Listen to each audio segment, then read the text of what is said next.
Hello and welcome. This is doctor आकृति और आप हैं मेरे साथ मेरे अपने चैनल आरकेसी रिहा पे। Hello and good evening everyone. Suraj, Manish, Rupam, Akhtar, Anand, Reshu, Arzoo, good evening to all. Good evening. Audio video clear है? जल्दी जल्दी से बता दीजिए ताकि हम फटाफट से अपना ये सेशन स्टार्ट कर सके। Good evening Rupam, Mansi, Monika, all good, all clear. Gautam भी आ चुके हैं, Nitara, okay, Ayesha, all good. Pooja Kumari, good evening. Ranu, okay. चलिए, क्या हाल भाई सभी के? क्या हाल है भाई? जल्दी जल्दी से कमेंट बॉक्स पे कमेंट करके बता दो कैसे हो तुम सब। श्रद्धा पांडे, नजीब अंसारी, शीतल, ओके, आस्था जायसवाल, पूजा कुमारी, प्रभात यादव। चलिए, ओके, ग्रेट, बढ़िया है। तो स्वागत है सभी का घटना चक्र सीरीज के क्लास नंबर 2 में। कल हम लोगों ने एक चैप्टर कंप्लीट किया था और उसके बाद उसका जो भी पीडीएफ था मैंने आज अपने टेलीग्राम चैनल पे आप लोगों से शेयर कर दिया है। आज हमारी क्लास नंबर 2 है। जैसा कि मैं आप सबको बता चुकी हूँ, घटना चक्र एक बुक है जहाँ पर आपके वेरियस स्टेट पीसीएस के जितने भी एग्ज़ाम्स होते हैं उसके क्वेश्चंस कंपाइल किए रहते हैं। तो आप किसी भी एग्ज़ाम की तैयारी कर रहे हैं जहाँ पे साइंस एक अच्छी लेवल की आती है तो ये सीरीज़ आपके लिए बहुत ज़्यादा यूज़फुल साबित हो। ओके, ठीक है मैम, आज आप कुछ ज़्यादा ही खूबसूरत लग रही हो। चलिए भाई, धन्यवाद, कुछ ज़्यादा ही धन्यवाद। Good evening Yasmin. चलो, पंकज की गुत्थी सुलझी या नहीं? शुरू करें भाई? रेडी हैं सारे लोग? स्टार्ट कर सकते हैं? सबका नोटबुक सबके पास है, शुरू कर सकते हैं। मनीषा, ओके जी। पहला सवाल आपके स्क्रीन के ऊपर ये रहा, यूपी पीसीएस 2011 का सवाल। यस। चलो, बढ़िया है सूरज, जवाब देंगे, जल्दी से जवाब देंगे, फटाफट से आंसर करेंगे। रिड्यूसिंग नॉन रिड्यूसिंग शुगर जो पढ़े थे वो भी आया था आपके एग्जाम में, जो हम लोग लास्ट डे जस्ट रिवाइज किए थे उसको। चलो, जवाब देंगे। एंजाइम्स के बारे कौन सी बातें जो हैं वो करेक्ट है यानी कि सही है? चलो आंसर करो। वो बायो कैटलिस्ट होते हैं और वो अपना एक्शन वहीं पर परफॉर्म करते हैं जहां वो प्रोड्यूस किए जाते हैं, यानी जहां उनका उत्पादन किया जाता है। दोनों में से कौन सी बातें सही है? विकास, गुड इवनिंग। अरे यास्मिन, पंकज ने तुम्हें कहा कि पहले जॉब लो पहले। आमतौर पे ये डायलॉग्स लड़कियां बोलती हैं लड़कों को, नहीं कि मेरी शादी पापा तुमसे तभी करेंगे जब तुम नौकरी लोगे। हाँ? इस बार पंकज ने गूगली फेंक दी, पंकज ने उल्टा कर दिया। चलो, बढ़िया है। दिस शोज कि हमारा देश सही में आगे बढ़ रहा है। बढ़िया, नहीं है कि नहीं भाई? जिम्मेदारी लड़कों की ही क्यों हो भाई कमाने की, लड़कियों की भी होनी चाहिए। बढ़िया। आओ यहाँ पे देखते हैं किसके बारे हम बात करेंगे, एंजाइम्स के बारे। तो जब हम एंजाइम के बारे बात करते हैं तो आमतौर पर एंजाइम क्या होते हैं? एंजाइम जरूरी है आपके रिएक्शंस के लिए, ठीक है? जो भी रासायनिक प्रतिक्रिया हैं उनके लिए कौन जरूरी है? तो उनके लिए एंजाइम्स जरूरी हैं। एंजाइम्स किसके बने होते हैं? तो हमेशा ध्यान रखना, enzymes are majorly made up of proteins. अधिकतर एंजाइम, अधिकांश एंजाइम प्रोटीन्स के बने होते हैं, ठीक है? सारे एंजाइम्स प्रोटीन के नहीं बने होते, ये बात क्या करना, अच्छे से ध्यान रखना। अधिकांश एंजाइम प्रोटीन के बने होते हैं, अधिकांश एंजाइम प्रोटीन के बने होते हैं। अगर हम आपसे बोलें कि ऐसे एंजाइम का नाम बताइए जो प्रोटीन से बना हुआ नहीं है, तो आपका जवाब क्या होगा? उस एंजाइम का नाम बताइए जो प्रोटीन का नहीं बना हुआ। चलो, जवाब दो। गुड इवनिंग शिवानी, बड़े दिनों के बाद तुम्हारी हसीन शक्ल दिखी है यहाँ पे। Good evening really, good evening. Yes, उस एंजाइम का नाम बताइए जो प्रोटीन का बना हुआ नहीं है। इस पर आपका जवाब क्या होगा? नहीं कोई इसी का जवाब है? ढूंढने की कोशिश करना। आर से शुरू होता है एंजाइम का नाम। चलिए, ओके, यहाँ पर देखिए, एंजाइम और हार्मोन में एक बहुत बेसिक सा अंतर है जो ध्यान से आपको जानना है। हार्मोन क्या होते हैं?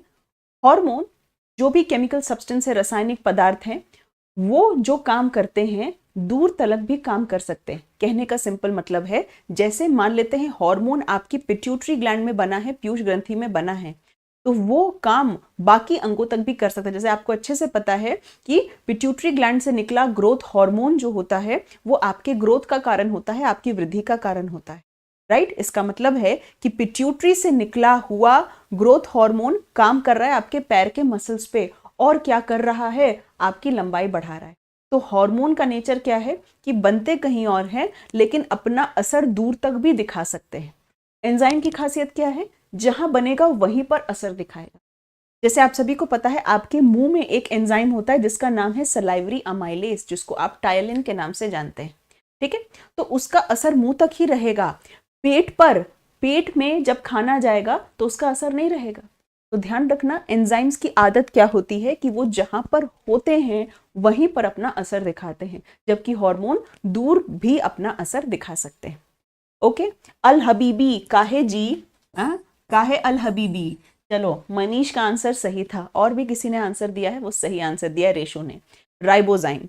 यस, प्लीज ध्यान रखिएगा, राइबोजाइम एक एक्सेप्शन है, एक अपवाद है। क्यों? भले ये एंजाइम है लेकिन ये प्रोटीन का बना हुआ नहीं है।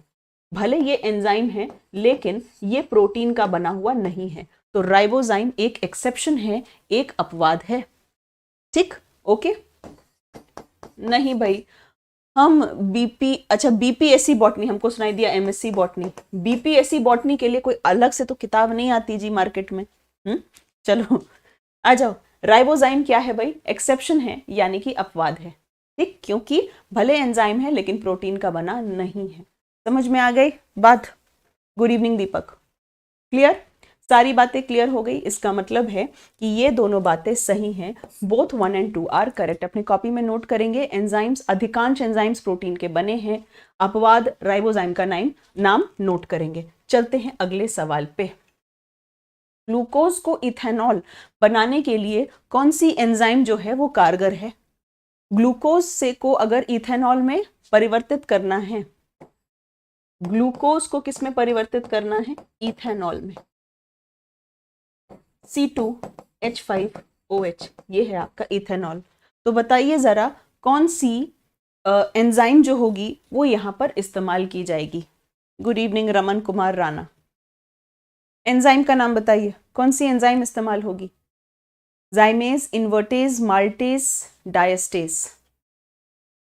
Yes, very good, it is जाइमेज। जाइमेज एक बहुत इंपॉर्टेंट एंजाइम है जो ग्लूकोज को किस में कन्वर्ट करती है? ग्लूकोज को इथेनॉल में कन्वर्ट करती है। इंपॉर्टेंट क्वेश्चन है, बहुत सारे एग्जाम्स में अलग अलग रूप से ये सवाल आपका पूछ लिया गया है, ठीक। Okay, yes, it is जाइमेज। अगर आपसे पूछा जाता है माल्टेज क्या करता है, भाई अगर किसी भी एंजाइम के शब्द के अंत में ASE लिख दिया जाए, समझ जाना वो एक एंजाइम है। यानी माल्टेज क्या करेगा? माल्टोज को तोड़ने का काम करेगा, है ना। माल्टोज को क्या करेगा? तोड़ने का काम करेगा। ग्लूकोज से इथेनॉल बदलने का काम जाइमेज नाम की एंजाइम करती है, ठीक। अगर आपसे पूछा जाता है कि इथेनॉल का यूज कहाँ है तो क्या कहोगे? मैं अगर आपसे पूछूं इथेनॉल का यूज बताइए, इथेनॉल का यूज बताइए, तो क्या करेंगे? क्या क्या बताएंगे, क्या क्या यूज है इथेनॉल का? इथेनॉल का यूज अगर आपसे पूछा जाता है तो जवाब क्या देंगे? वेट कर रहे हैं हम। साइंस एंड टेक वाले स्टूडेंट्स बताएंगे भाई, साइंस एंड टेक में अभी हम लोग चिल्ड इथेनॉल का एक यूज पढ़े हैं। चिल्ड इथेनॉल, ठंडी दारू का एक यूज पढ़े हैं हम लोग अभी साइंस एंड टेक में। बताइए, वेट कर रहे हैं हम। इथेनॉल का क्या क्या यूज है? इथेनॉल एक बहुत अच्छा सॉल्वेंट है, एक बहुत अच्छा विलायक है, इसीलिए बहुत सारी दवाइयों में सॉल्वेंट के तौर पर यूज होता है भाई साहब। Ma'am liquor, ma'am beer. Ethanol क्या है भाई? एक बहुत अच्छा सॉल्वेंट है, एक बहुत अच्छा विलायक है, इसी वजह से ये इस्तेमाल किया जाता है बहुत सारी दवाइयों में, टॉनिक्स में, है कि नहीं? दूसरी चीज बहुत बढ़िया शिवानी मैम, इथेनॉल ब्लेंडिंग चर्चा में है, साइंस एंड टेक लड़की ने डाला बीच में, बहुत बढ़िया। इथेनॉल ब्लेंडिंग यानी कि अब लक्ष्य क्या है कि अब पेट्रोल के साथ इथेनॉल मिक्स किया जाएगा, है कि नहीं? दूसरी चीज आपको नेक्स्ट इंपॉर्टेंट चीज क्या है जाननी है? स्पूलिंग ऑफ डीएनए, अभी हम लोग 2 दिन पहले साइंस एंड टेक के बैच में पढ़े हैं कि स्पूलिंग ऑफ डीएनए के लिए लास्ट चीज जो डाली जाती है वो एक चिल्ड इथेनॉल है, और चिल्ड इथेनॉल डालने के बाद डीएनए के जो स्ट्रैंड्स होते हैं यानी डीएनए के धागे जो होते हैं वो अलग हो जाते हैं, यानी डीएनए की स्पूलिंग, स्पूलिंग ऑफ डीएनए, है ना। ये सब तुरंत क्लिक करना चाहिए। जब भी आप सब्जेक्ट्स पढ़ते हो तो रिलेट करके पढ़ो, तुरंत ये चीजें क्या होनी चाहिए, आपको क्लिक होनी चाहिए। ठीक है, चले अगले सवाल पर चल सकते हैं, नेक्स्ट क्वेश्चन पर चल सकते हैं। चलो अगला सवाल क्या पूछ रहा है कि सोलर एनर्जी एटीपी में कहां पर परिवर्तित किया जाता है। बीपीएससी प्रीलिम्स 2019 का सवाल है। सोलर एनर्जी एटीपी में कहां परिवर्तित किया जाता है, इसका जवाब देंगे।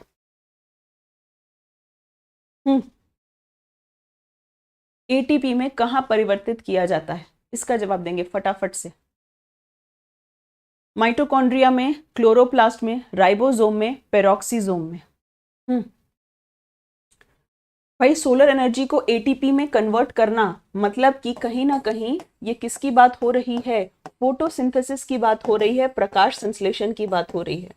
आपको हम पहले ही बता चुके हैं, जब भी हमने आपको फोटोसिंथेसिस यानी प्रकाश संश्लेषण पढ़ाया है तो ये बात आपको क्लियरली बताई है कि प्रकाश संश्लेषण के दौरान क्या होता है, वहां पर एक सिंपल सी चीज, सिंपल सी प्रक्रिया होती है कि जो क्लोरोप्लास्ट है, क्लोरोप्लास्ट एक पिगमेंट होता है जो क्लोरोफिल में मौजूद होता है। ठीक है, सॉरी, क्लोरोप्लास्ट के अंदर क्लोरोफिल नाम का वर्णक मौजूद होता है। ठीक है, तो क्लोरोफिल का काम ही क्या है, पकड़ना, सनलाइट को ट्रैप करना, है ना, सनलाइट को ट्रैप करना और सोलर एनर्जी को किस में कन्वर्ट कर देना, एटीपी में कन्वर्ट कर देना। तो आंसर क्या होगा, क्लोरोप्लास्ट, क्योंकि क्लोरोप्लास्ट के अंदर ही क्लोरोफिल नाम का वर्णक यानी कि पिगमेंट जो होता है वो मौजूद होता है। ठीक, अब जरा ध्यान दो, पेरोक्सीसोम क्या होता है। अगर हम आपसे पूछते हैं option number D, option number D क्या है भाई, तब जवाब क्या देंगे। ऑप्शन नंबर डी, यानी अगर आप पेरोक्सीसोम के बारे आपसे कोई पूछता है तब आपका जवाब क्या होगा।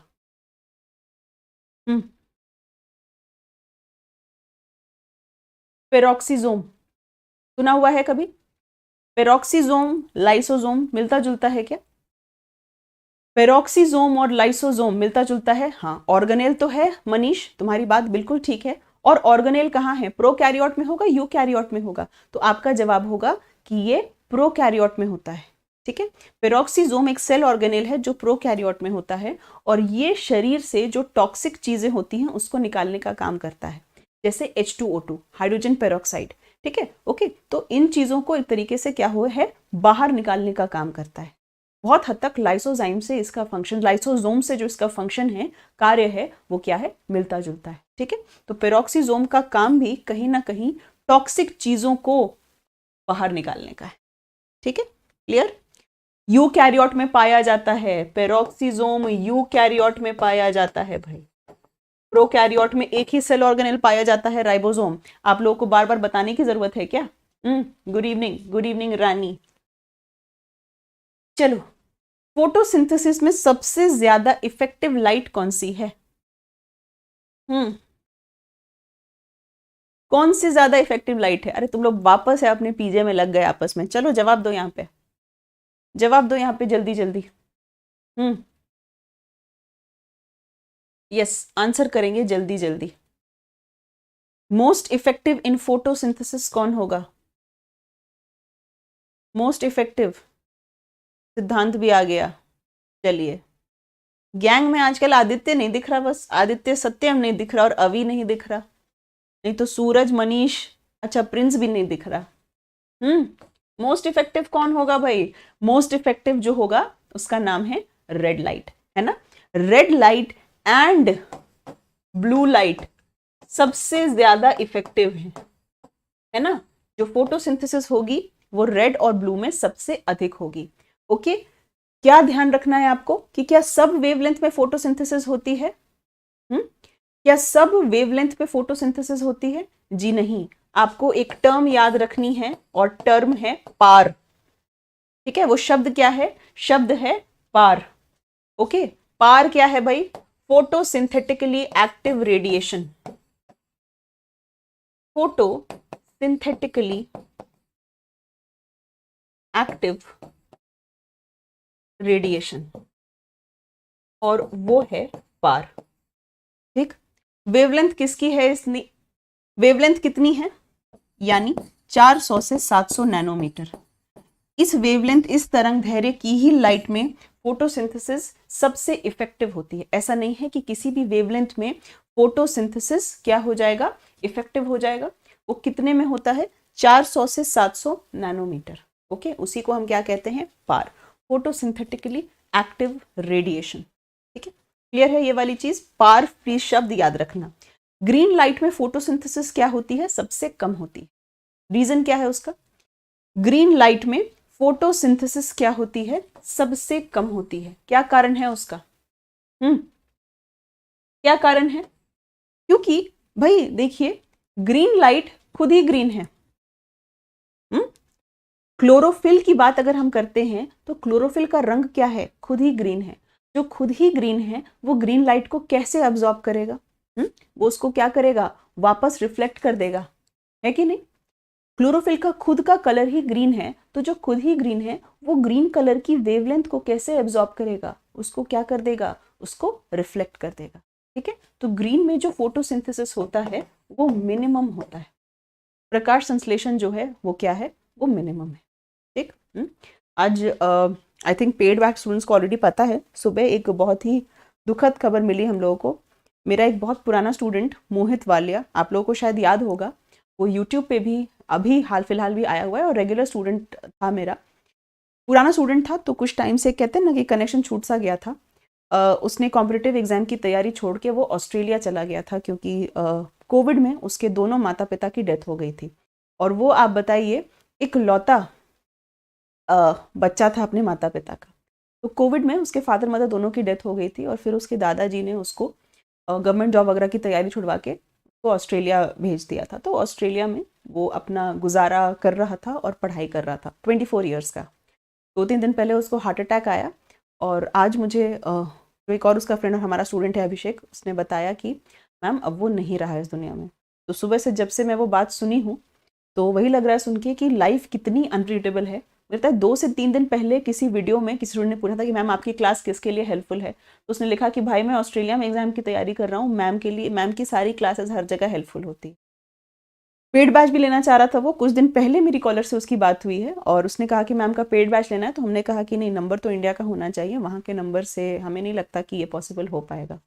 तो बहुत स्ट्रेंज बात है कि बिल्कुल हेल्दी था। तुम देखना मोहित के नाम से मेरे पुराने वीडियोस पे कितने, मतलब हर वीडियो पे उसका कमेंट होता था और लाइव पे भी वो होता था। पिछले हफ्ते की बात है कि वो ऑलरेडी था और आज पता चल रहा है कि अब वो है ही नहीं। तो बहुत ही स्ट्रेंज बात है, और जब से मैंने सुबह से सुना है तो ध्यान लग नहीं रहा। बहुत बहुत ही स्ट्रेंज बात है। उससे हम कभी मिले नहीं हैं, हमेशा ऑनलाइन के थ्रू ही उससे बात हुई है। बट क्या बोलें आप लोगों को, नहीं समझ पाओगे शायद। बहुत एक अजीब सा कनेक्शन बन जाता है स्टूडेंट से, जब आप, भले बात नहीं होती है, रोज़ नहीं बात होती है, लेकिन जब आपका कोई स्टूडेंट होता है ना, तो एक कनेक्शन बन ही जाता है, भले आप ऑनलाइन ही पढ़ाओ, ऑफलाइन पढ़ाओ, जैसे भी पढ़ाओ। तो सुनकर बहुत वियर्ड लग रहा है। यही कहूँगी कि सब लोग अपना ध्यान रखिए। लाइफ एक्चुअल में सभी की लाइफ बहुत ज़्यादा अनप्रिडिक्टेबल है, और किसी के साथ भी कुछ भी हो जा रहा है, नहीं। और सबसे बुरी बात तो ये है कि आप एक्चुअली, अब उसके घर में कोई भी नहीं है, फादर मदर उसके जा चुके थे, भाई बहन में कोई है नहीं। और आपको अच्छे से पता है कि रिश्तेदार तो भाई सभी के रिश्तेदार ही होते हैं, किसी से भी बहुत ज़्यादा एक्सपेक्टेशन करना गलत है, नहीं। चलिए, तो देखते हैं क्या है। चल, पीछे कोई है भी नहीं रोने वाला, ये भी नहीं कह सकते कि भगवान जो है सांत्वना दे या हिम्मत दे बाकी लोगों को घर में, क्योंकि घर पे कोई है ही नहीं। घर पे कोई नहीं है, पूरी फैमिली खत्म है। और इमेजिन करो, उसके दादा उसको ऑस्ट्रेलिया भेजे और नेक्स्ट मंथ उसके दादा की भी डेथ हो गई। तो एक्चुअली दादाजी जिन्होंने उसके लिए किया था वो भी नहीं रहे, वो भी नहीं रहे। Just imagine. Good evening everyone. चलिए नेक्स्ट क्वेश्चन पे आते हैं, ठीक है। हाँ, वो भी नहीं रहे रेशु, पता चला कि वो भी नहीं रहे, उनकी भी डेथ हो गई। चलिए अगले सवाल पे आ जाते हैं। ओके, आ जाओ नेक्स्ट क्वेश्चन पे। Good evening everyone, good evening. चलो देखो नेक्स्ट क्वेश्चन, देखो यहाँ पे क्या लिखा हुआ है। नेक्स्ट क्वेश्चन देखो यहाँ पर क्या लिखा हुआ है। हम्म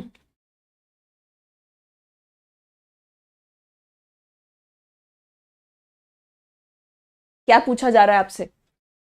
273 केल्विन पर पानी कम इफेक्टिव है, मतलब अगर मैं आपको बोलूं कि कोल्ड ड्रिंक को ठंडी करके लाओ तो आप बर्फ नहीं ऐड करोगे, बल्कि आप पानी नहीं ऐड करोगे, आप क्या करोगे, आप बर्फ ऐड करोगे उसमें, है ना? तो क्यों ऐड करोगे, क्या कारण है उसका, बताइए। लेटेंट हीट का कॉन्सेप्ट है, गुप्त ऊष्मा का कॉन्सेप्ट है, आंसर करिएगा। कोविड के बाद एग्जैक्टली दीपक, कोविड के बाद हार्ट अटैक का इश्यूज बहुत ज्यादा हो रहा है। तुम याद करो, कल भी हम लोगों ने क्वेश्चन किया था एस वाला, याद है तुम लोगों को? एस रिसेप्टर वाला एक क्वेश्चन किए थे कल, लास्ट क्वेश्चन। और उसमें आप लोगों को हम बताए थे कि जो एस रिसेप्टर होते हैं वो हमारे ब्लड वेसल्स में मौजूद हैं, रक्त वाहिका में मौजूद हैं, लंग्स में मौजूद हैं, किडनी में मौजूद हैं, है ना? इन हर जगह हमारे एस रिसेप्टर मौजूद हैं, हार्ट में भी मौजूद हैं। जहां जहां पर एस रिसेप्टर मौजूद होगा, कोविड अपना कहर उस अंग पर रखेगा। और आप देखते हो कि कोविड के मरीजों को लंग की बीमारी होती है, निमोनिया होता है, हार्ट अटैक होता है, ठीक है?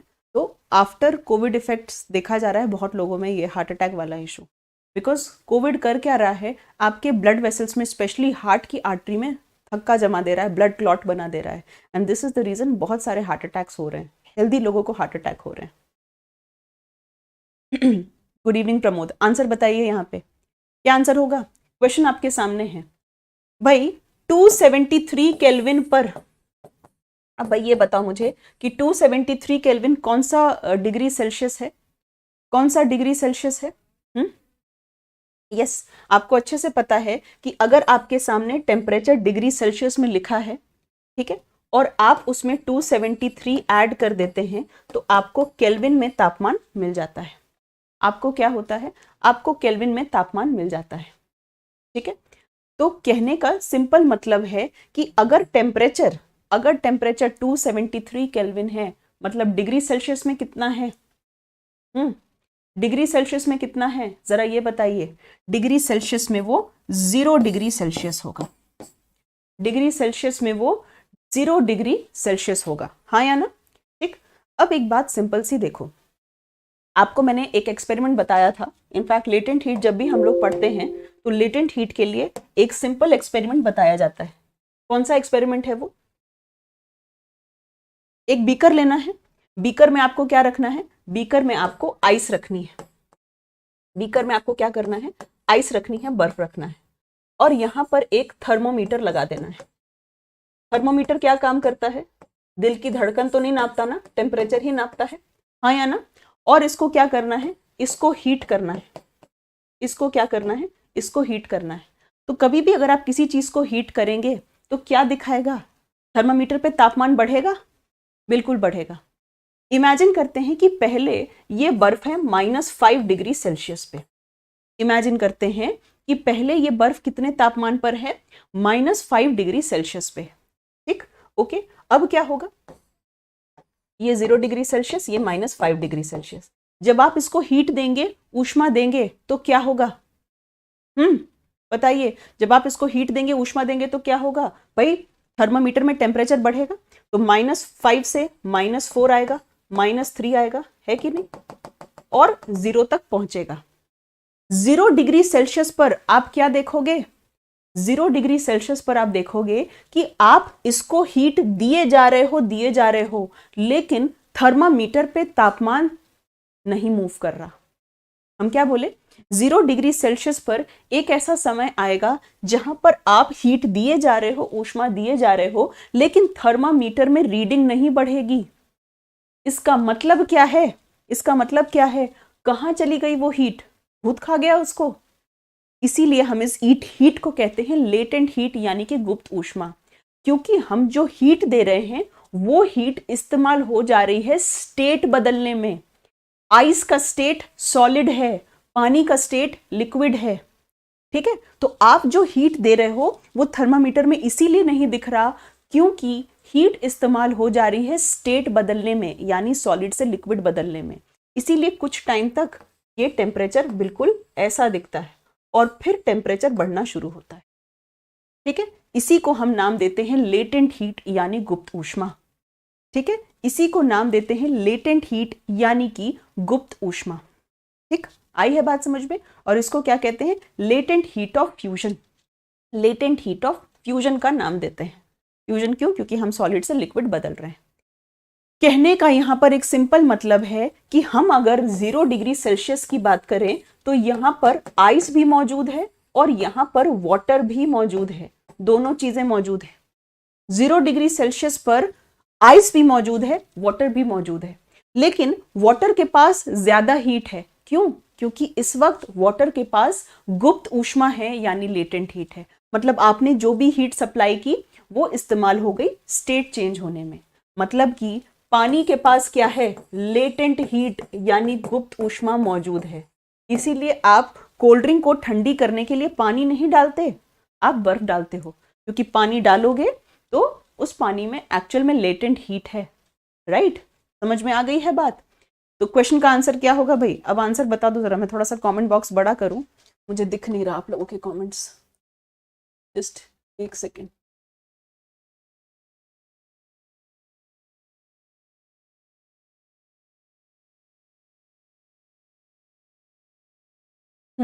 चलिए।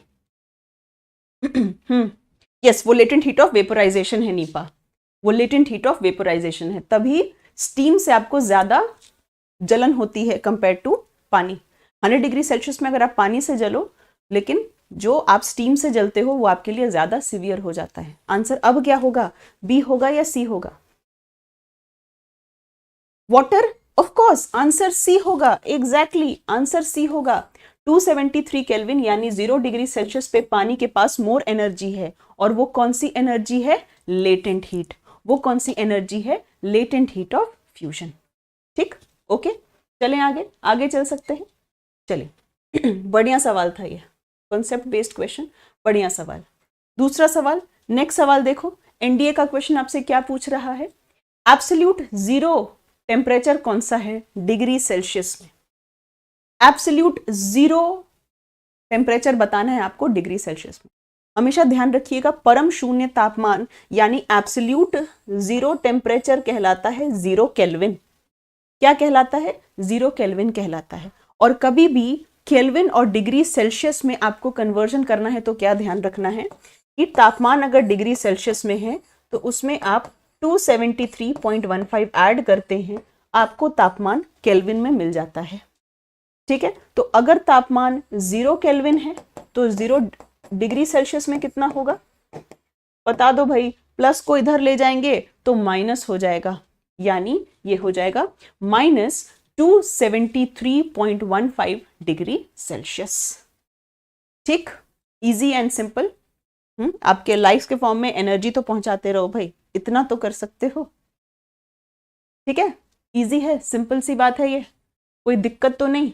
अरे बहुत बेसिक चीजें हैं, इसमें गड़बड़ नहीं कर सकते हैं, ऐसे क्वेश्चंस में गड़बड़ नहीं कर सकते हैं। ठीक है, चलो नेक्स्ट क्वेश्चन पे आ जाओ। सोलर एनर्जी इलेक्ट्रिक एनर्जी में किसके द्वारा कन्वर्ट की जाती है? सोलर एनर्जी केमिकल एनर्जी में क्या करनी है आपको? कन्वर्ट करनी है।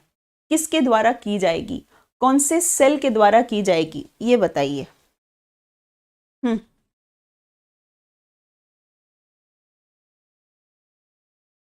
यस, आंसर करेंगे।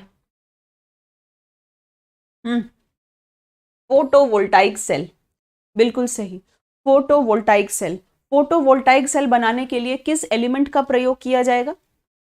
पीवी सेल यानी फोटोवोल्टाइक सेल, जो कि किसको कन्वर्ट करेंगे? सोलर एनर्जी को इलेक्ट्रिकल एनर्जी में कन्वर्ट करेंगे, है ना, जो अपने सोलर पैनल्स वगैरह होते हैं उसमें यूज किए जाएंगे। अगर मैं आपसे पूछूं कि कौन से एलिमेंट का प्रयोग किया जाएगा फोटोवोल्टाइक सेल में, तो आपका जवाब क्या होगा? फोटोवोल्टाइक सेल में किस एलिमेंट का प्रयोग किया जाएगा? क्या आंसर करोगे? बहुत बढ़िया, सिलिकॉन। वाई? बिकॉज सिलिकॉन एक सेमीकंडक्टर है ना, बिल्कुल सही। प्रयोग किया जाएगा सिलिकॉन का, क्योंकि सिलिकॉन एक सेमीकंडक्टर है यानी अर्धचालक है। ठीक है, चाहते क्या हो? हम एक तुम लोग का क्लास 11th-12th की फिजिक्स का एक क्लास लेना चाह रहे हैं यूट्यूब पे सेमीकंडक्टर्स पे। ठीक है, बिकॉज अब के एग्जाम्स में एक वो इंपॉर्टेंट टॉपिक है, सेमीकंडक्टर क्या होते हैं, क्या क्या थ्योरी होती है उनके पीछे, है ना, यूजेस वगैरह तो बाकी चीज़ें हैं अपनी, पर फिजिक्स में उसको काफ़ी अच्छे से, एनसीईआरटी फिजिक्स में सेमीकंडक्टर्स को काफ़ी अच्छे से समझाया गया है। ठीक है, तो उसका एक मास्टर क्लास हम यूट्यूब पे लेंगे, जिसमें कि आपको एक क्लास में आपकी 11th-12th की सेमीकंडक्टर्स को हम यहाँ पर यूट्यूब पे आपको पढ़ा देंगे। ओके, अच्छा चैप्टर है, उसको अटेंड जरूर करना, बहुत सारे आपके कॉन्सेप्ट्स क्या होंगे उससे क्लियर होंगे। ठीक, चलिए देखो यहाँ पे आपसे क्या पूछ रहा है, अगली चीज, इनमें से कौन सा करेक्टली मैच नहीं है, सही तरीके से सुमेलित नहीं है। हम्म हम्म सही तरीके से सुमेलित नहीं है, ये बताना है आपको, कौन सा करेक्ट मैच नहीं है।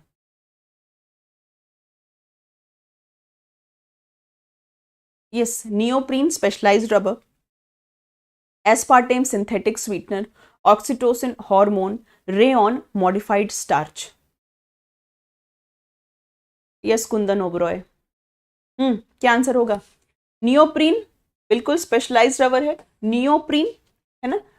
जरा हमको ये बताओ आइसोप्रीन क्या है, लगे हाथ कुछ मेरे सवालों का भी जवाब दे दो, क्योंकि पॉलीमर तुम लोगों को रगड़ रगड़ के बहुत पढ़ाए थे और बहुत बार तुम लोगों को क्या किए थे, प्रैक्टिस भी कराए थे, रिवीजन भी कराए थे। अगर हम तुमसे पूछते हैं आइसोप्रीन कहाँ सुने हो, आइसोप्रीन क्या है, तो आपका जवाब क्या होगा? आइसोप्रीन कहाँ सुने हो? आइसोप्रीन, आइसोप्रीन कहाँ सुने हो, क्या है ये आइसोप्रीन? जवाब दीजिए, और इसका भी जवाब दो कि क्लोरोप्रीन कहां पर सुने हो। मोनोमर ऑफ रबर, बहुत बढ़िया मानसी, बिल्कुल नेचुरल रबर, जो प्राकृतिक रबर है वो एक पॉलीमर है। अगर आपसे पूछा जाए कि प्राकृतिक रबर का मोनोमर क्या है, तो वो है आइसोप्रीन। तो ये मोनोमर है यानी कि एकलक है, मोनोमर है यानी एकलक है, किसका? प्राकृतिक रबर का, यानी कि नेचुरल रबर का। और अगर मैं आपसे पूछूं कि क्लोरोप्रीन क्या है, क्लोरोप्रीन क्या है, तो ध्यान रखना ये किसका मोनोमर है, ये किसका मोनोमर है? तो नियोप्रीन जो सिंथेटिक रबर है उसका मोनोमर है। ठीक है, मोनोमर ऑफ नियोप्रीन। नियोप्रीन हम कहाँ इस्तेमाल करते थे? क्या हम नियोप्रीन स्विमिंग सूट में इस्तेमाल करते थे, हाँ या ना? क्या नियोप्रीन का इस्तेमाल स्विमिंग सूट में हो पाता था? आर्टिफिशियल रबर का मोनोमर है ये, कृत्रिम रबर का मोनोमर है। अब हमको ये बताओ कि क्या हम लोग नियोप्रीन स्विमिंग सूट में यूज करते थे? बिल्कुल यूज करते थे। क्यों यूज करते थे? क्योंकि नियोप्रीन इंसुलेटर होता था। जो भी गोताखोर होते थे, जब वो पानी में नीचे जाते थे जहां पर टेम्परेचर बहुत कम होता था, तो उस केस में अगर ये नियोप्रीन से बनी हुई जैकेट पहन के जाते थे या स्विम सूट पहन के जाते थे, तो उससे फायदा क्या होता था? बॉडी हीट एस्केप नहीं कर पाती थी। बॉडी हीट एस्केप नहीं कर पाती थी स्विम सूट पहन के जब ये जाते थे। ठीक है, तो शरीर की गर्मी शरीर में रहती थी, हीट एस्केप नहीं कर पाती थी, एक तरह से उनको वार्म रखता था। शाइस्ता कह रही है मैम आपकी बुक बहुत अच्छा है, आपकी बुक बहुत अच्छी है, धन्यवाद। चलिए ओके, एस्पार्टेम की बात करो भाई, एस्पार्टेम के बारे एक बढ़िया सा पॉइंट बता दो तो सब, एस्पार्टेम के बारे एक बढ़िया सा पॉइंट बता दो। एस्पार्टेम भले सिंथेटिक स्वीटनर है, आर्टिफिशियल शुगर है, इसके बारे एक बढ़िया सा पॉइंट। एस्पार्टेम कहां पर हम लोग इस्तेमाल करते हैं? ठंडे में इस्तेमाल करते हैं, या ठंडे ड्रिंक्स में इस्तेमाल करते हैं, या गर्म ड्रिंक्स में इस्तेमाल करते हैं? गुड इवनिंग वृंदा, 17वीं के लिए फाउंडेशन बैच सही रहेगा? मोहम्मद देवन पूछ रहे हैं, मुहर्रम देवन पूछ रहे हैं कि 17वीं के लिए जो फाउंडेशन बैच है वो ठीक रहेगा? भाई कहाँ है पेड बैच के स्टूडेंट सब? मेरे पेड बैच ऑलरेडी एक चल रही है, जो भी मेरे स्टूडेंट्स हैं फीडबैक दे दो ज़रा। पूछ रहा है कि बैच सही रहेगा, मानसी, रेशु सब यहीं पर हैं, प्रीति झा सब यहीं पर हैं। एस्पार्टेम आर्टिफिशियल स्वीटनर है, यस रेशु, बहुत बढ़िया। हम इसको इस्तेमाल करते हैं सिर्फ और सिर्फ ठंडे पानी में, ठंडे खाने में, यानी कि कोल्ड ड्रिंक में। क्यों? क्योंकि एस्पार्टेम अनस्टेबल होता है कुकिंग टेम्परेचर पे। अगर आप कभी भी एस्पार्टेम को गर्म खाने में डाल देते हैं तो क्या होता है, उससे क्या होता है, वो फट जाता है। It is unstable at cooking temperature, खाने के तापमान में अस्थिर होता है। इस वजह से हम इसको सिर्फ और सिर्फ किस में डालते हैं? ठंडे खाने में डालते हैं, कोल्ड ड्रिंक में डालते हैं। ठीक है, ये है एस्पार्टेम। ठीक, ओके।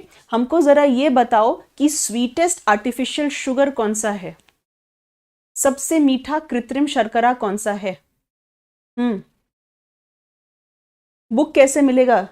नीतू सिंह पूछ रही है बुक कैसे मिलेगा। तो आर के चौधरी पब्लिकेशन से मिल जाएगा, गूगल पे जाके सर्च करिए, या आपकी स्क्रीन पर नंबर स्क्रॉल कर रहा होगा 7351572127। ठीक है, इस नंबर पर आप एक व्हाट्सएप डाल दो, आपको बुक के लिए क्यूआर कोड प्रोवाइड कर दिया जाएगा।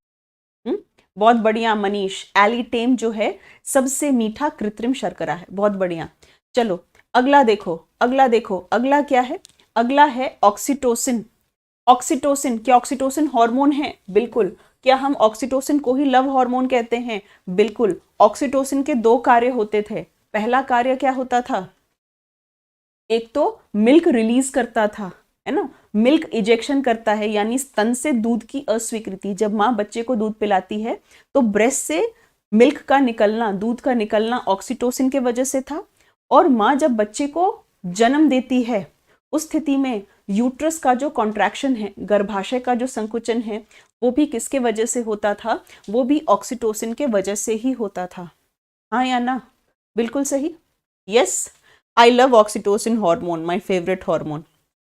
बिल्कुल, हम सबका हमारी माँ से जो रिश्ता है और जो प्यार है वो ऑक्सीटोसिन के वजह से ही है, क्योंकि जब भी माँ ने हमको जन्म दिया और दूध पिलाया तो भर भर के माँ के शरीर में ऑक्सीटोसिन निकला, जिसके वजह से क्या हुआ?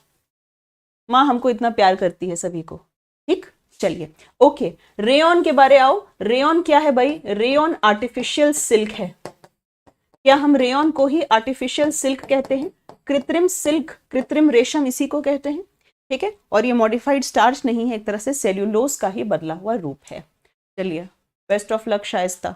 चलो आगे देखें, आगे चल सकते हैं। चलो नेक्स्ट देखो। भाई जबरदस्ती उसको भैया काहे बना रही हो रेशु? ये तो गलत बात है। मनीष पहले ही कर दिया कि हम तुम्हारे भाई नहीं है, तो जबरदस्ती भाई काहे बना रही हो? हम्म चलो यस, कौन सा करेक्टली मैच नहीं है? कौन सा करेक्टली मैच्ड नहीं है? यस भाई, इसमें तो हम मनीष का साइड लेंगे। ऐसा थोड़ी है कि जबरदस्ती किसी को भी भाई बना दोगी। इसका आंसर दो।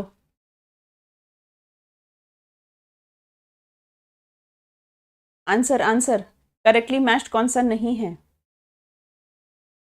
1 2 3 4 सब करेक्टली मैच नहीं है। बताइए, बहुत बढ़िया। देखो, रेडियो एक्टिविटी ऐसा यूनिट क्या होगी? बेक्वेरल होगी, है ना, BQ होगी, यानी कि बेक्वेरल होगी ऐसा यूनिट। इसीलिए ये वाली चीज क्या है? गलत है। ठीक है, ये वाली चीज क्या है? गलत है, एकदम करेक्ट। पावर ऑफ लेंस ऐसा यूनिट डायोप्टर, हीट जूल, और प्रेशर पास्कल। ठीक है जी। यस, हेनरी बेक्वेरल आ जाएगा। चलिए ओके, अगला सवाल, इनमें से कौन सी ग्रीन हाउस गैस नहीं है? Argon, chlorofluorocarbon, methane, carbon dioxide. Hmm हम्म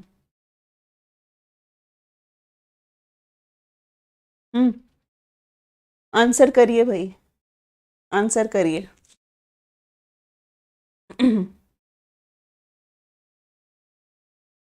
चलिए जी, जवाब दीजिए, ग्रीन हाउस गैस कौन सी नहीं है? Argon, chlorofluorocarbon, methane, carbon dioxide. Yes, argon कैसे भाई ग्रीन हाउस गैस होगी? आर्गन ग्रीन हाउस गैस नहीं है। ठीक है, अगर हम आपसे पूछते हैं कि आर्गन को आप पीरियोडिक टेबल, आवर्त सारणी में कौन से ग्रुप में क्लासिफाई करेंगे, किस ग्रुप का एलिमेंट है? मॉडर्न पीरियोडिक टेबल, आधुनिक आवर्त सारणी में कौन से ग्रुप का एलिमेंट है? तो जवाब क्या होगा? तो जवाब क्या होगा? हम्म हम्म बिल्कुल कर सकते हैं जीतू भैया। हम्म नोबेल गैस है, अक्रिय गैस है? हम ग्रुप नंबर पूछे, हम ग्रुप नंबर पूछे। बहुत बढ़िया भारती, ग्रुप नंबर 18। बिल्कुल सही, ग्रुप नंबर 18। ग्रुप नंबर 18 के एलिमेंट्स याद रखने के लिए ट्रिक आप लोगों को क्या बताए थे? हीमा, नीना और करीना का एक्सरे रंगीन, यही ट्रिक बताए थे। हीमा, नीना और करीना का एक्सरे रंगीन, यही बताए थे। Helium, neon, argon, krypton, xenon, radon. I hope याद आ गया होगा एक्सरे रंगीन वाला ट्रिक।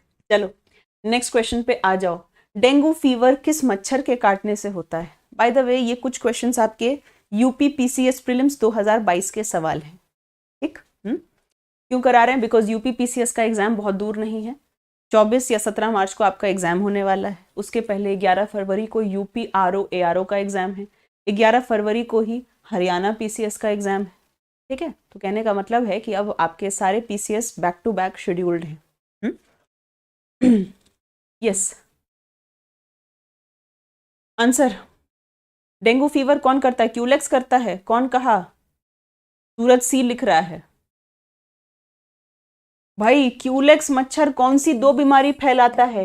क्यूलेक्स मच्छर दो ये बीमारी का हम तुमको बताए हैं, एक है फाइलेरिया और एक है जैपनीज एंसिफिलाइटिस। ओके, एक है आपका फाइलेरिया या फाइलेरियासिस और दूसरा है जैपनीज एंसिफिलाइटिस दिलीप। ठीक, ओके। एडीज मच्छर फैलाता है CDYZ, CDYZ। ठीक है। श्वेता कुमारी पूछ रही है मैम आपकी शादी हो गई? जवाब दो भाई श्वेता कुमारी को। श्वेता कुमारी को हमको इतना यंग कंसिडर करती है। अरे अपनी शादी का 5वां सालगिरह मनाने वाले हैं 24 फरवरी को, और पूछ रही हो शादी हो गई? बेटी भी 1 साल की हो गई। लो बोलो, चलो आंसर करो। चलिए जवाब दीजिए। कौन सा मैमल है जो अंडा देता है? अंडा देने वाले स्तनधारी, हेजहॉग, लॉरिस, एकिडना या कैंगरू? आंसर करो।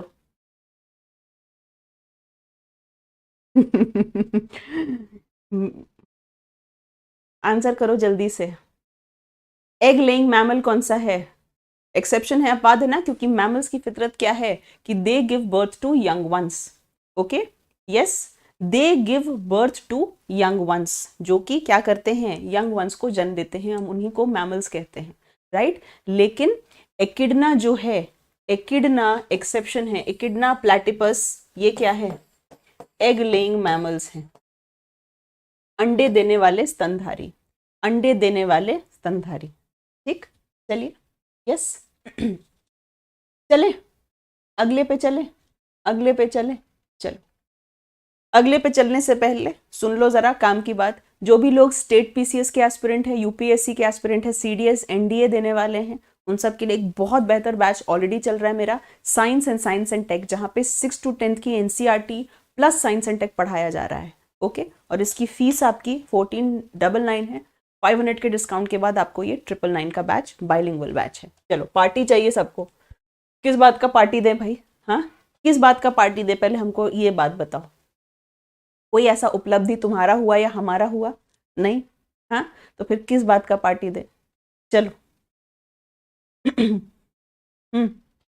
आंसर करेंगे इस क्वेश्चन को। बैसिलस हीमोफिलस इन्फ्लुएंजा किस चीज का कारण बनता है? बताइए जरा, किस चीज का कारण बनता है, ये बताओ।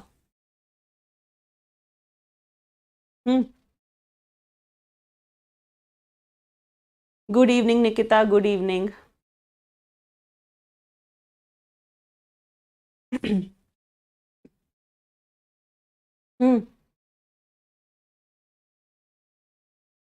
तो फरवरी में है ना, तो अभी काहे के लिए पार्टी लोगे? अभी तो 2 महीना बाकी है। मेनिंजाइटिस होगा, वूपिंग कफ होगा। अच्छा, मेनिंजाइटिस होगा। बस मानसिक आंसर सही है, मिशन पीसीएस का भी आंसर ठीक है। Yes, it is pneumonia. तुम लोग एकदम नालायक हो। जाके मेरा बुक खोल के देखना, मेरा बुक खोल के देखना जो हम लिखे हैं, और तुम लोगों को बार बार अपना नोट्स खोल के देखना। कभी भी तुम लोगों को अगर हम निमोनिया पढ़ाए हैं तो उसमें स्पेसिफिकली मेंशन किए थे कि स्ट्रेप्टोकोकस निमोनिया तो है ही, साथ में हीमोफिलस इन्फ्लुएंजा लिख लो, क्योंकि अगर उसको नहीं लिखोगे तो भूल जाओगे, अगर उसको नहीं लिखोगे तो भूल जाओगे। लेकिन तुम लोग नालायक के नालायक रहोगे। जाके अपने नोट्स को चेक करना। 1 सेकेंड रुक जाओ, अभी हम तुमको बता रहे हैं। तुम लोग सब जो हो खाली बखैती करते हो दिन भर। Human disease page number 178। Page number 178 आपको क्या करना है, निकालना है, ठीक है। और सॉरी, पेज नंबर 181। यस, क्या करोगे, बुक में पेज नंबर 181 खोलो और पहला लाइन देखो, पहला लाइन देखो, it is due to haemophilus influenzae. 12वीं कक्षा के एनसीईआरटी में भी दिया हुआ है और ये बात आपसे यूपीपीसीएस में भी पूछी गई थी। तो उस किताब खरीद रखने के लिए थोड़ी मंगवाते हैं, पढ़ाई की जाती है उससे, ठीक है। प्लीज ध्यान रखना, निमोनिया करता है आपका स्ट्रेप्टोकॉकस निमोनिया तो करता ही है, ठीक है। स्ट्रेप्टोकॉकस निमोनिया तो करता ही है, लेकिन उसके अलावा भी हीमोफिलस इन्फ्लुएंजा करता है। मैम मुझे सी लगा, बट सबका आंसर देके कंफ्यूज हो गए। तो सबका आंसर देके काहे कंफ्यूज होते हो, निमोनिया है, ठीक है। चलिए, ओके, अगले सवाल पे चलते हैं। नेक्स्ट क्वेश्चन आपसे क्या पूछ रहा है, इनमें से कौन सा पेड़ है जो पर्यावरण के लिए खतरनाक है? यस, कौन सा पेड़ है जो पर्यावरण के लिए क्या है, खतरनाक है?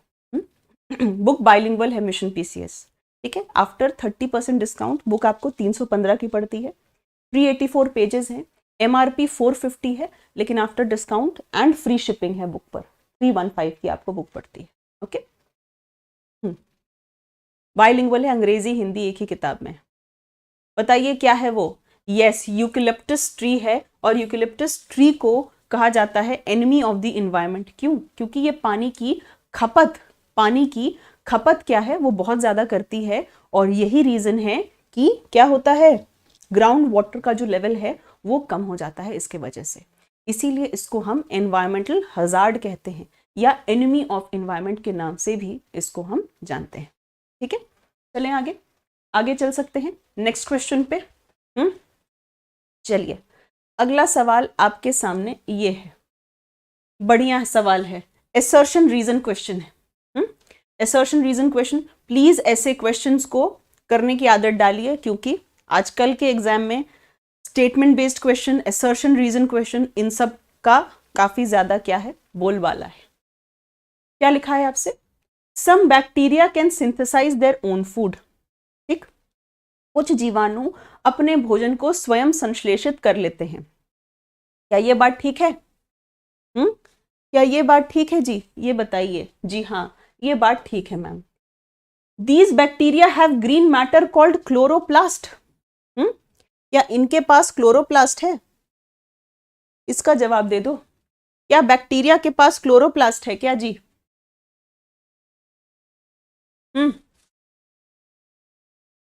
बैक्टीरिया के पास क्लोरोप्लास्ट हो सकता है? नहीं, क्लोरोप्लास्ट सिर्फ और सिर्फ प्लांट्स के पास है।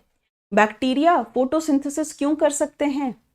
क्योंकि उनके पास बाकी पिगमेंट्स मौजूद हो सकते हैं, उनके पास क्लोरोप्लास्ट नहीं हो सकता। क्लोरोप्लास्ट सिर्फ और सिर्फ प्लांट्स के पास होता है, ओके, ठीक है। इसका मतलब है ए सही है और आर गलत है, ओके, बट बू नहीं, बट, ठीक है।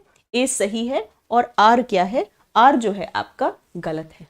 यस, क्लोरोप्लास्ट हमेशा प्लांट्स में होता है। क्लोरोप्लास्ट एक तरीके का प्लास्टिड है, और वो होता ही क्या है, प्लांट में होता है हमेशा, ठीक।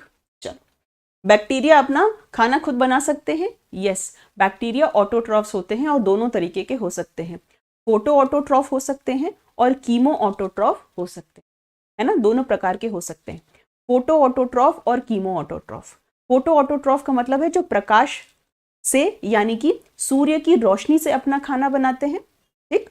और दूसरी चीज आपको क्या जाननी है, कीमो ऑटोट्रॉफ है जो केमिकल्स कन्वर्ट करके अपना खाना बनाते हैं।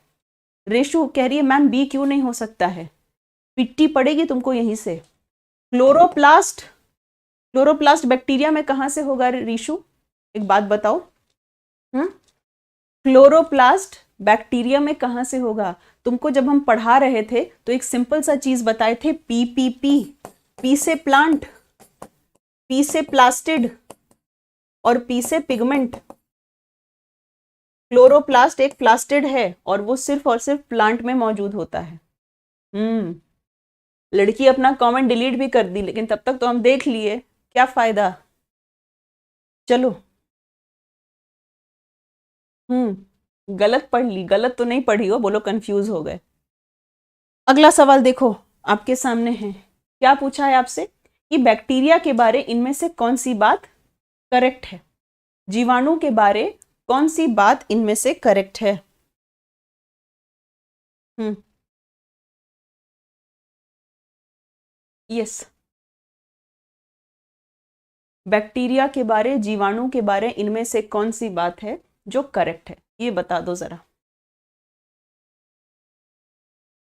हम्म बॉर्डर लाइन होते हैं लिविंग और नॉन लिविंग के? जी नहीं, लिविंग और नॉन लिविंग के बॉर्डर वायरस होते हैं, ये नहीं। प्लांट्स और एनिमल्स के होते हैं? बिल्कुल नहीं। फ्लावरिंग एंड नॉन फ्लावरिंग के होते हैं? नहीं भाई, बैक्टीरिया ये प्लांट्स के कैसे बॉर्डर हो जाएंगे।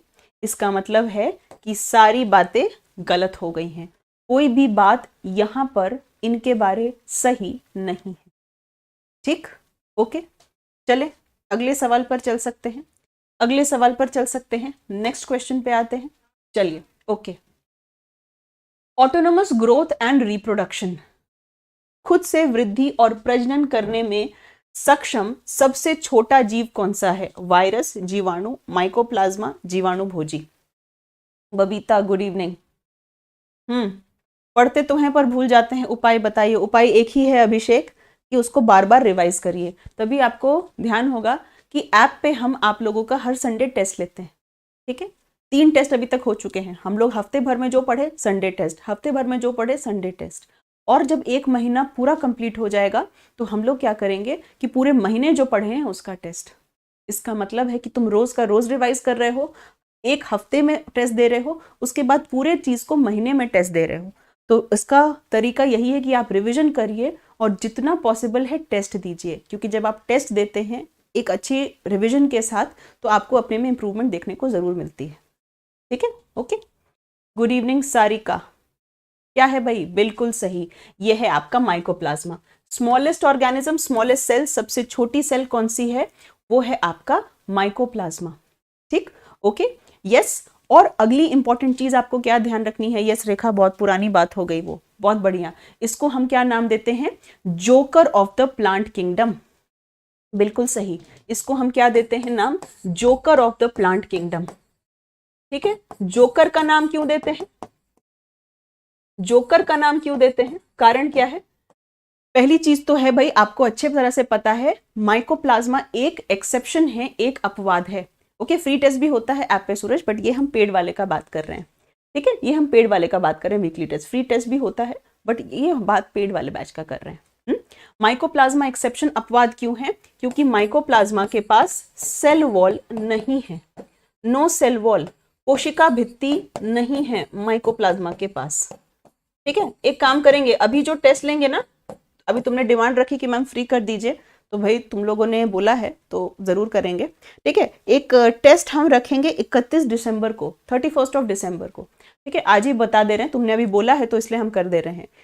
अभी तक हम 5 किंगडम क्लासिफिकेशन खत्म कर देंगे, तो पूरा एक तरह से टैक्सोनॉमी का पूरा वर्गीकी का जो टेस्ट है वो 31 दिसंबर को होगा। 31 दिसंबर एक संडे है। ठीक है, आप कहोगे मैम उस दिन तो हमको पार्टी वार्टी करना है तो हम टेस्ट नहीं दे पाएंगे, तो वो अब आपकी मर्जी है। ठीक है, 31 दिसंबर को टेस्ट हम सभी के लिए ओपन करेंगे, आप सब उस टेस्ट को अटेम्प्ट करना।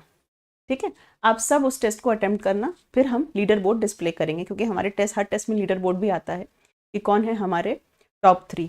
ठीक है, ओके। तो ठीक है, पेड वालों को भी ये होगा, पेड वालों को भी क्या कहते हैं, ये होगा, क्योंकि बाकी लोग भी आएंगे तो कंपटीशन बढ़ेगा, कंपटीशन बढ़ेगा। ठीक है, तो अभी से अनाउंस कर दे रहे हैं 31 दिसंबर को टेस्ट है। RKC ईडूहब है रेखा, जो आपके ऐप यूट्यूब चैनल का नाम है वही ऐप का नाम है। ओके, यस, बैच एक्सपायर हो गया है दिलीप, तो आप या तो परचेस कर सकते हो, टेस्ट ऐसे फ्री रहेगा 31 दिसंबर वाला। ठीक, ओके, तो तुम लोग सब टेस्ट देना, फिर उसके बाद हम आपका लीडर बोर्ड डिस्प्ले करेंगे। नो पार्टी, ऐसा करने वाले ही सबसे ज्यादा पार्टी करते हैं, ऐसा करने वाले लोग ही सबसे ज्यादा पार्टी करते हैं। चलो, एनीवे, बात आती है कि हम माइकोप्लाज्मा को जोकर क्यों कहते हैं। देखिए, माइकोप्लाज्मा के बारे में जब हम बात करते हैं तो उसके पास सेल वॉल नहीं है। अब सेल वॉल का काम क्या है? सेल वॉल का काम है सेल को एक शेप देना। सेल वॉल का काम क्या है? सेल को एक शेप देना। ठीक है, ओके। सेल वॉल ही नहीं रहेगा तो क्या कोई फिक्स शेप रहेगा? नहीं ना, उसका शेप बदलता रहेगा, जैसे जोकर अपना हुलिया बदलता रहता है। इसीलिए हम माइकोप्लाज्मा को joker of the plant kingdom कहते हैं। माइकोप्लाज्मा को ही पीपीएलओ के नाम से जानते हैं। ठीक है, पीपीएलओ के नाम से जानते हैं। ठीक, ओके। आप किस मैच में बिलीव करती हैं? चैप्टर कौन सा रहेगा बोले तो पूरा का पूरा biological classification, kingdom Monera, protista, fungi, Plantae, animalia. ठीक है, पूरा जो 5 जगत वर्गीकरण है सबका सब आपसे पूछा जाएगा। ठीक है, ओके। सबका सब आपसे पूछा जाएगा। क्लियर है ये वाली बात? चलिए चले अगले सवाल पर चल सकते हैं। स्मॉलेस्ट सेल दुनिया की सबसे छोटी कोशिका, सेल वॉल नहीं होती इसीलिए। चलो अगला सवाल फिर से असर्शन रीजन है।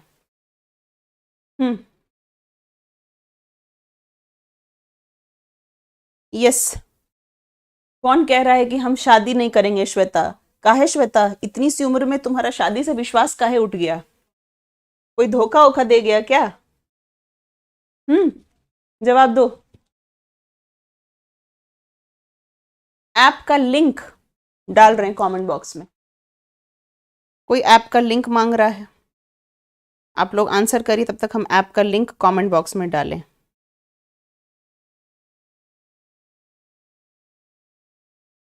हम्म,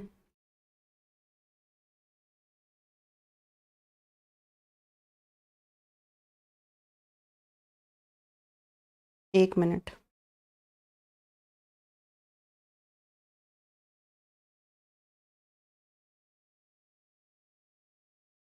चलो ऐप का लिंक पिन कर दिए हैं, ठीक है, देख लेना। ऐप का लिंक हमने पिन कर दिया है कमेंट बॉक्स में। आंसर बताएंगे, नो प्यार नो धोखा। Root system of desert plants are longer. मरुस्थलीय पौधे की जो जड़ प्रणाली है वो बहुत लंबी होती है। क्या ये बात सही है? बिल्कुल। जो भी आपके डेजर्ट प्लांट्स होते हैं, आपको मैंने अडेप्टेशन बताया था, अनुकूलन बताया था, है ना। डेजर्ट प्लांट्स करते क्या हैं कि आमतौर पे आप देखेंगे कि उनकी लीव्स नहीं होती, यानी उनकी लीव्स जो होती हैं कई बार थॉर्न यानी कांटों में क्या हो जाती है, तब्दील हो जाती है। कारण क्या है? क्योंकि डेजर्ट प्लांट्स यानी मरुस्थलीय पौधे ऐसे जगह पर होते हैं जहां पर पानी की कमी होती है ना। तो जितना ज्यादा बड़ा उनका पत्ता रहेगा उतना ज्यादा ट्रांसपीरेशन होगा, यानी कि वाष्पोत्सर्जन होगा। Right, yes. And this is the reason कि उनका जो लीफ होता है वो लीफ बड़ा नहीं होता बल्कि कांटे की तरह छोटा हो जाता है। दूसरी इंपॉर्टेंट चीज आपको क्या ध्यान रखना है कि उनका जड़ जो है वो गहरा होता है। उनका जड़ जो है वो गहरा होता है, बहुत नीचे जाता है। क्यों? क्योंकि पानी की खोज में वो नीचे जाता है। ठीक है, तो ये बात सही है। एक सेकेंड, पहला स्टेटमेंट क्या है? सही है। फिर क्या कह रहा है? Higher temperature of soil. क्या लगता है कि जो मृदा है उसका उच्च तापमान जड़ों की वृद्धि का कारण है? ऐसा है क्या? ऐसा है क्या? नहीं जी, ऐसा नहीं है। हाई टेम्परेचर जड़ की वृद्धि हो जाएगी? Nonsense question, nonsense statement. ठीक है, यानी A is true and R is false। ठीक, यस, वाटर की खोज में डीप में जाता है, बिल्कुल ही करेक्ट बात है। ठीक है जी, चलिए और सवाल हैं बाकी। चलो, बुक के लिए बाकी कोई इंक्वायरी कर रहा था कि मैम बुक कैसे लेंगे, तो बुक के लिए आप आर.के. चौधरी पब्लिकेशन पे लॉग इन कर सकते हैं या आप इस नंबर पर कॉल कर सकते हैं 7351572127। चलिए नेक्स्ट क्वेश्चन देखो, इनमें से कौन सी चीज मैच नहीं है? यस, बताइए जी, अगला क्या पूछ रहा है आपसे? इनमें से कौन सा करेक्टली मैच्ड नहीं है? ठीक है, कौन सी चीज है जो करेक्ट मैच नहीं है? Yes, autotroph producer, heterotroph consumer, saprotroph decomposer, herbivore secondary consumer. अब मैं एक चीज आप लोगों को बता दूं, आप में से जो भी लोग यूपी पीसीएस आरओ एआरओ की तैयारी कर रहे हैं, यूपी पीसीएस की तैयारी कर रहे हैं, ठीक है, ओके, इन दोनों लोगों के लिए एनवायरमेंट एक बहुत इंपॉर्टेंट पार्ट है। साइंस एंड टेक तो है ही, 14 से 15 क्वेश्चन या कई बार 16 क्वेश्चन साइंस के आते हैं और 13 से 15 क्वेश्चन इक्वली आपके एनवायरमेंट के आते हैं। तो जो भी लोग यूपी के एग्जाम्स की तैयारी कर रहे हैं, आरओ एआरओ और यूपी पीसीएस, क्योंकि फरवरी में आरओ एआरओ है, मार्च में आपका यूपी पीसीएस है, प्लीज़ इन्वायरमेंट को बहुत अच्छे से करके जाइएगा, क्योंकि इन्वायरमेंट मुश्किल नहीं आती, काफ़ी स्कोरिंग पार्ट है वो आपका। जैसे यूपी स्पेशल और बाकी चीज़ें तो आपके लिए थोड़ा सा चैलेंजिंग हो जाता है पढ़ना, बट इन्वायरमेंट की बात मैं करूँ तो बहुत बेसिक इन्वायरमेंट आपसे पूछी जाती है, प्लीज़ उसको अच्छे से करके जाना। चलिए, ओके। ऑटोट्रॉफ, हेटरोट्रॉफ, सैप्रोट्रॉफ, हर्बीवोर, भाई आपको अच्छे से पता है, जो प्रोड्यूसर होते हैं, जो प्रोड्यूसर होते हैं, इसका मतलब है जो खुद क्या करते हैं, प्लांट्स होते हैं जो खुद प्रकाश संश्लेषण कर सकते हैं, ठीक है। कंज्यूमर कौन होते हैं, हर्बीवोर का मतलब है घास खाने वाले शाकाहारी, इसका मतलब ये प्राइमरी कंज्यूमर होते हैं, ये क्या होते हैं, ये प्राइमरी कंज्यूमर होते हैं। शाकाहारी क्या है, ये आपके प्राइमरी कंज्यूमर है, ठीक, ओके। हेट्रोट्रॉफ की अगर हम बात करते हैं तो भाई हेट्रोट्रॉफ बहुत प्रकार के हो सकते हैं, उन्हीं में से एक हर्बीवोर है। सैप्रोट्रॉफ की बात करते हैं तो मृतपोषी या सैप्रोट्रॉफ, सैप्रोट्रॉफ में दो आते हैं, आपके फंगस आ सकते हैं यानी कवक आ सकते हैं, और जीवाणु भी आ सकते हैं यानी कि बैक्टीरिया भी आ सकते हैं, ठीक। तो हर्बीवोर जो है वो प्राइमरी कंज्यूमर है। सेकेंडरी कंज्यूमर कौन होगा, सेकेंडरी कंज्यूमर होगा कार्निवोर। सेकेंडरी कंज्यूमर कौन होगा, कार्निवोर होगा, यानी कि मांसाहारी होगा, ठीक, क्लियर है, इसमें तो कोई दिक्कत नहीं, कोई परेशानी नहीं। चलिए अगले सवाल पे आ जाते हैं, ट्रॉफिक स्तर 1 पर कौन आएगा, एमपीपीसीएस प्रीलिम्स 2016। अब इस बार का तुम लोगों ने पेपर देखा एमपीपीसीएस का, इस बार एमपीपीसीएस भी साइंस एंड टेक पूछ दिया है, ठीक है।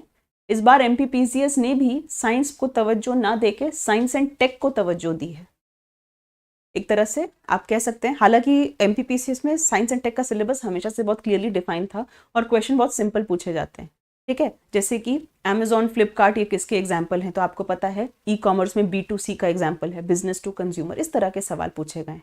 तो एमपीपीसीएस की जो साइंस एंड टेक है उनका एक सिलेबस में बहुत अच्छा सा यूनिट 9 डिफाइंड होता है और सिलेबस बहुत अच्छे से वो दे देते हैं, अनलाइक बीपीएससी। कहने का मतलब है स्टेट पीसीएस की आप तैयारी कर रहे हैं तो हाँ है, सिद्धांत आ गया था मेरे पास, है ना। तो अगर आप स्टेट पीसीएस की तैयारी कर रहे हैं तो हमेशा ध्यान रखिएगा कि सिर्फ साइंस साइंस मत करते रहिएगा, टेक पोर्शन भी देख के चलना। खैर एमपीपीएससी में तो अलग से यूनिट उन्होंने दे के रखा हुआ है, ठीक है। चलो, ट्रॉफिक लेवल 1 कौन सा होता है, ट्रॉफिक लेवल 1 पे आपके सारे प्रोड्यूसर आते हैं, और प्रोड्यूसर का मतलब है आपके ग्रीन प्लांट्स यानी कि आपके हरे पौधे। चलिए, कर सकता है मानसी, कोई बात नहीं, तुमको क्या टेंशन है, तुम तो सब प्रिपेयर कर ही रही हो। आर्के बैक्टीरिया का एक समूह किसका प्रयोग या किसका उत्पादन करता है, यस, ये बताइए, इसका जवाब दीजिए।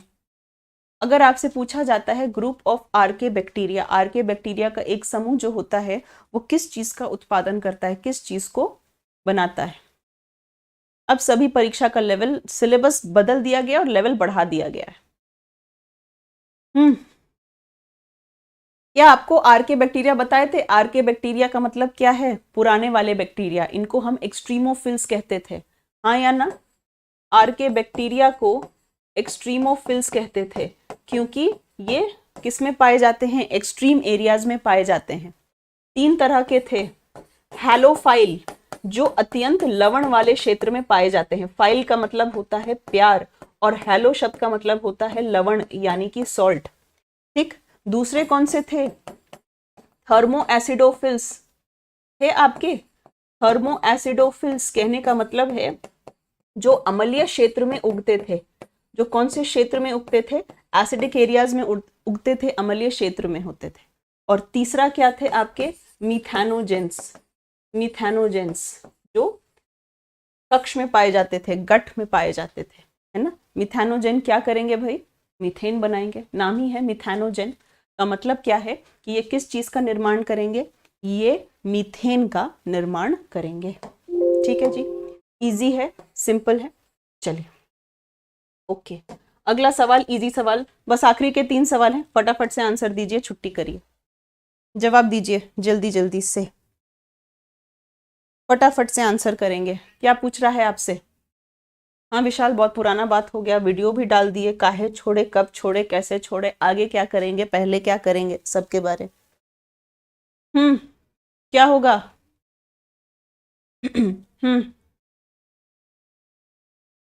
रेडनेस इन एप्पल, एप्पल में रेडनेस का कारण क्या है? Anthocyanin, lycopene, carotene, xanthophyll.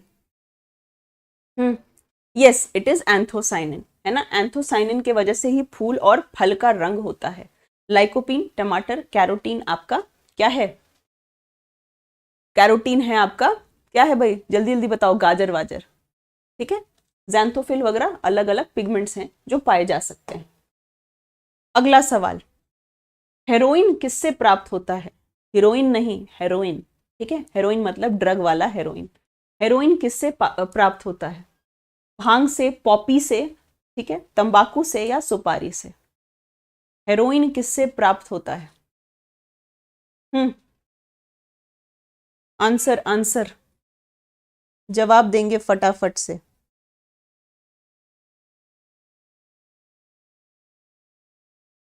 क्या होगा जवाब?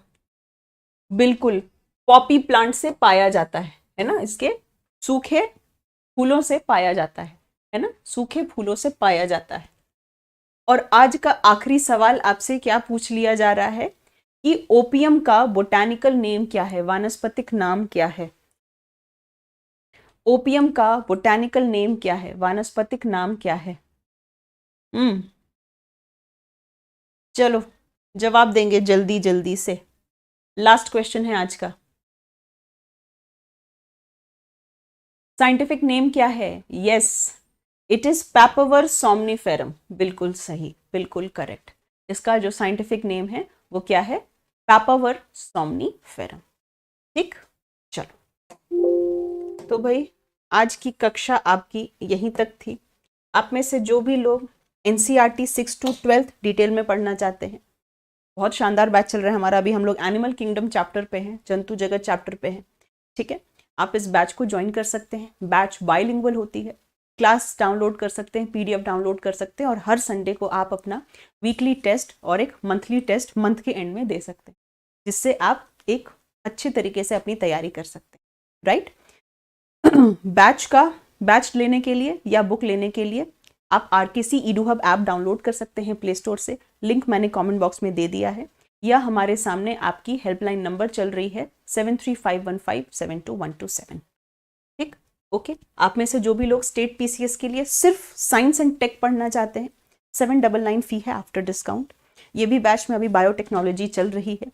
आज हम लोगों ने 3 पेरेंट बेबी इसमें फिनिश किया है, राइट। और अगर आप चाहते हैं कंप्लीट तैयारी, यानी 6 to 12 साइंस एनसीईआरटी पढ़ना चाहते हैं, साथ में साइंस एंड टेक पढ़ना चाहते हैं, दोनों चीज़ें पढ़ना चाहते हैं, तो आप हमारा कॉम्बो बैच परचेज कर सकते हैं।